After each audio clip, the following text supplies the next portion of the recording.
月にたった3000円。これが14億人の大国で暮らす農村高齢者が受け取る年金の現実です。日本円にしてわずか3000円。あなたの1回のランチ代で1ヶ月を生き延びなければなりません。しかし驚くべきことに、これは世界で最も悲惨な数字ではありません。世界には年金制度そのものが存在しない国すらあるのです。今回は世界各国の年金制度を徹底比較し、老後の地獄度ランキングを発表します。あなたの国は何位にランクインするのか、最後までご覧ください。年金制度とはそもそも何のために存在するのでしょうか。簡単に言えば、働けなくなった後も最低限の生活を保障する仕組みです。世界で初めて公的年金制度を作ったのは1889年のドイツ宰相ビスマルクでした。当時の目的は労働者の不満を抑えて社会主義運動を防ぐこと、いわば革命を防ぐための飴だったのです。支給開始年齢は70歳でしたが、当時の平均寿命は40歳前後。実際に受け取れる人はごくわずかでした。しかしこの制度が世界中に広がり、20世紀を通じて年金は基本的人権の一部として認識されるようになりました。にもかかわらず、現在でも世界の労働者の約半数、およそ40億人は何の年金保障も受けていません。この現実を数字で見ていきましょう。ちなみに、2024年のマーサー CFA 協会グローバル年金指数ランキングでは、48カ国中、オランダが1位、アイスランドが2位、デンマークが3位、日本は36位、アメリカは29位でした。この順位の意味は動画の中で明らかになっていきます。まず、世界で最も年金制度が脆弱な地域、アフリカ大陸です。サブサハラアフリカでは公的年金のカバー率がわずか 10% 前後。つまり10人中9人は老後の保障が全くありません。例えばナイジェリア。アフリカ最大の経済大国ですが、年金を受け取れるのは公務員と一部の大企業社員だけ。人口2億2000万人のうち年金受給者はわずか数百万人です。残りの国民は、文字通り死ぬまで働くか、家族に養ってもらうしかありません。しかし急速な都市化で若者が都会に出ていき、大家族制度が崩壊しつつある。農村に取り残された高齢者は、援助もなく、医療もなく、ただ置いていくだけです。そもそも、受給開始年齢という概念すら多くの人に当てはまらない。年金制度に入っていないのだから、何歳になろうと1円も受け取れないのです。次はインドです。世界人口第1位、14億2000万人を抱える超大国。しかし年金制度のカバー率はわずか 12%。12億人以上が年金の枠組みの外にいます。インドには、インディラ・ガンジー国家老齢年金制度という貧困層向けの制度がありますが、中央政府からの支給額は60歳から79歳が月額200ルピー、80歳以上で500ルピーです。200ルピーは日本円でおよそ360円。月額360円です。おにぎり2個分で1ヶ月を過ごせということです。各州が独自に上乗せしているため、実際の平均受給額は月額約1000ルピー、日本円で約1800円前後になりますが、それでも極めて低い水準です。しかもこれは貧困ライン以下の高齢者だけが対象。インドの公務員年金は最終給与の半額が支給されますが、恩恵を受けるのは人口の 1% 未満です。IT 大国インドのもう一つの顔。14億人のうち大多数の高齢者が1日60円ほどで命をつないでいるのが現実です。続いて、世界第2位の経済大国、中国です。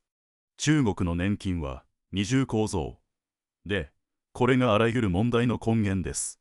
都市部企業向けの上鎮職工基本養老保険と農村部向けの城里居民基本養老保険があり、給付額に天と地ほどの差がある。都市部の平均受給額は月額約3500円、日本円で約7万円。受給開始年齢は男性60歳、女性は一般労働者50歳、管理職55歳ですが、2025年1月から段階的に引き上げが始まり、15年かけて男性は63歳、女性は55歳から58歳まで上がります。一方、農村部はどうか。2024年の城里居民年金の全国最低基準は月額わずか123円。2025年に143円。2026年に163元に引き上げられましたが、日本円にしてわずか2500円前後です。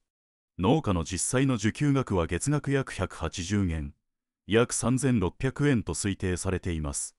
中国の農村部にはおよそ1億6000万人の高齢者が暮らしており、この人たちが月3600円で食費、医療費、光熱費のすべてを賄わなければならない。しかも農村の医療保険カバー率は低く、大病をすれば一生の蓄えが吹き飛びます。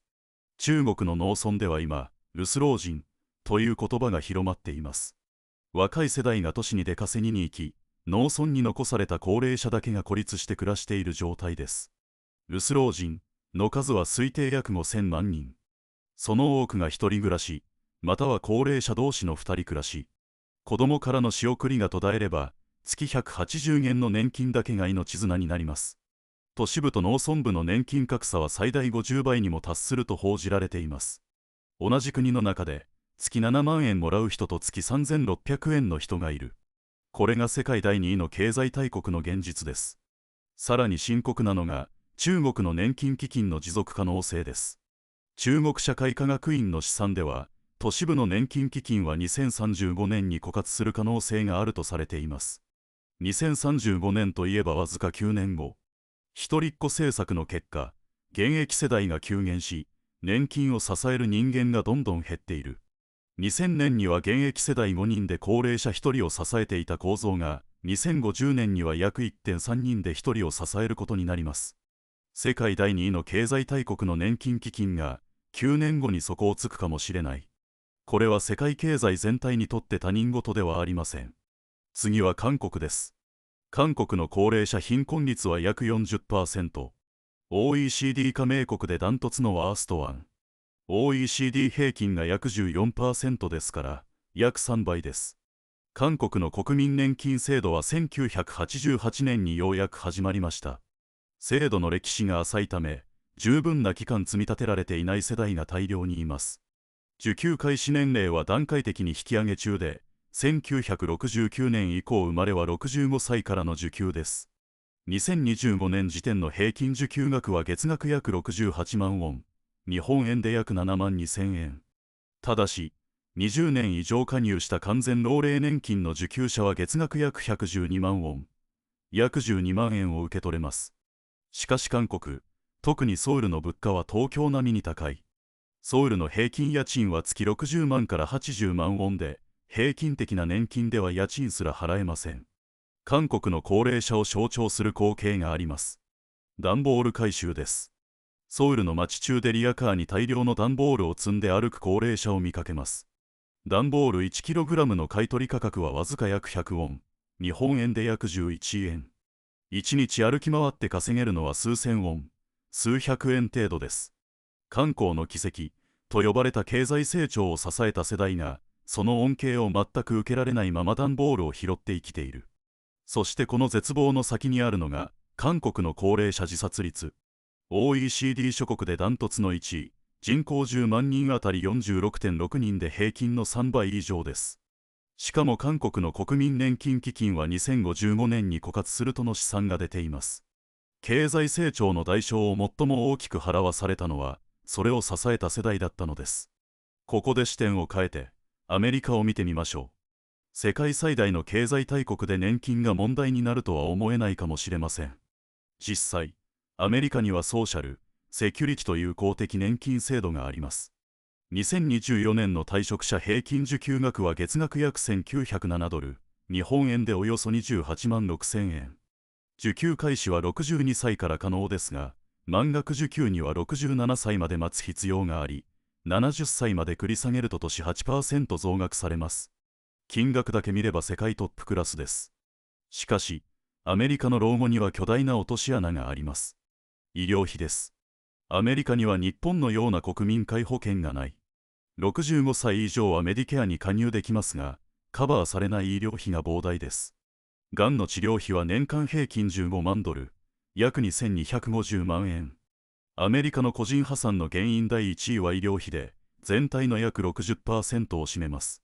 年金28万円もらっていても、大病一つで全てを失う可能性がある。しかもソーシャル、セキュリティ自体にも持続性の問題があります。信託基金は2034年頃に枯渇する試算で、その場合、給付額が自動的に約 25% 削減されます。月$1900が$1400になる計算です。さらにアメリカでは企業年金が確定拠出型の 401K プランに移行しており、投資の成果は完全に自己責任。リーマンショックのような金融危機が起きれば、退職金が一夜にして半減することもあります。年金額は高いがリスクも高い。マーサーのランキングで世界29位と、経済規模に比べて低い評価を受けている理由がここにあります。では、年金制度の優等生はどこか。マーサーのランキングで常に首位争いをするのが、オランダ、アイスランド、デンマークです。オランダの制度は3層構造で知られています。第1層は全国民に保障される基礎年金 AOW。受給開始年齢は67歳で、50年間オランダに居住していれば所得に関係なく全員が受け取れます。月額は単身者で約1400ユーロ、日本円で約23万円。これだけで最低限の生活ができる。第2層は企業年金で、労働者の約 90% がカバーされている。第3層は個人の積立年金。3層を合わせると退職前所得の約 70% から 80% が維持されます。デンマークも同様に手厚く、高齢者貧困率はわずか 3%。韓国の 40% と比べると、同じ先進国の話とは思えません。北欧モデルが成功している理由は明確です。高い税負担と引き換えに、全国民に手厚い保障を提供している。国民が高い税金を払ってでも安心が欲しいという社会的合意を持っているからこそ成り立つ仕組みです。しかしこれらの優等生にも問題は忍び寄っています。少子高齢化です。ヨーロッパ全体で出生率が低下し、年金を支える現役世代が減り続けている。フランスでは2023年、年金支給開始年齢を62歳から64歳にたった2年引き上げただけで、全国規模のデモとストライキが発生しました。パリでは暴動に発展し、ゴミ収集がストップして街中がゴミだらけに。たった2年の引き上げでこれだけの混乱が起きる。ドイツも2029年までに65歳から67歳に引き上げ中、イギリスも66歳から段階的に68歳へ。年金改革は、どの先進国でも政治的な爆弾なのです。では私たちの日本はどうか。日本の国民年金の満額は月額約6万8000円。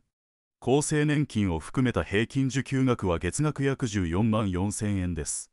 受給開始年齢は原則65歳ですが、60歳に繰り上げれば減額、75歳まで繰り下げれば増額される選択制です。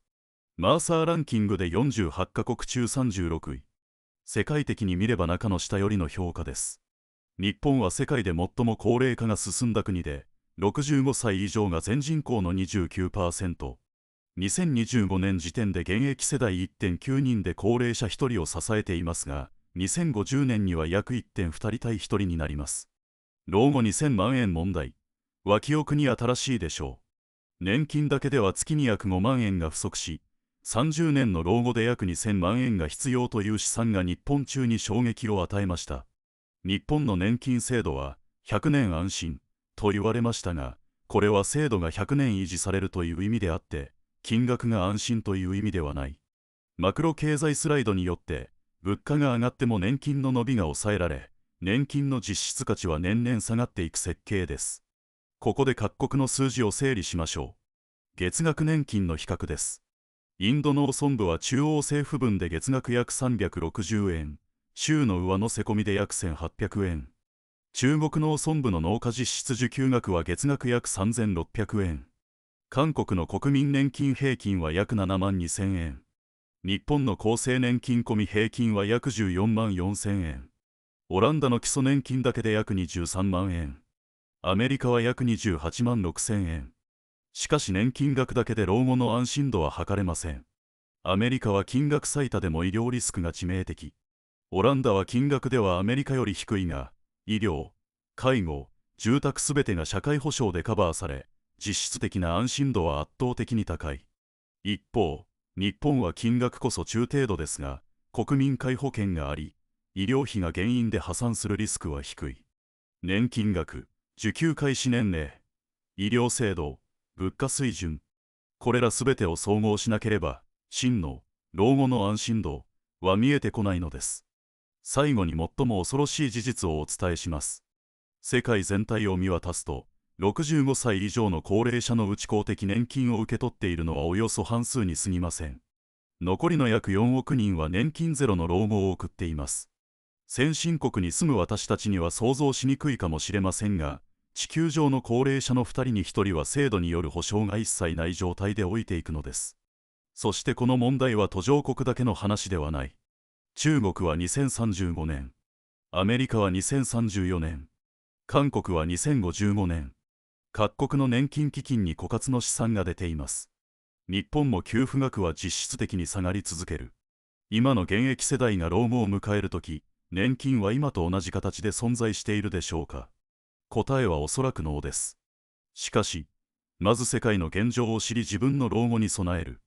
その第一歩として、この動画がお役に立てれば幸いです。世界の年金制度を比較すると、老後の安心がいかに貴重でいかに脆いものかがわかります。月360円で生きるインドの高齢者、月3600円で耐える中国の留守老人、段ボールを拾い集める韓国の高齢者、年金をもらっても医療費で破産するアメリカの高齢者。世界中で老いることのリスクが静かに、しかし確実に拡大しています。チャンネル登録と高評価をいただけると今後の動画制作の励みになります。それでは、また次の動画でお会いしましょう。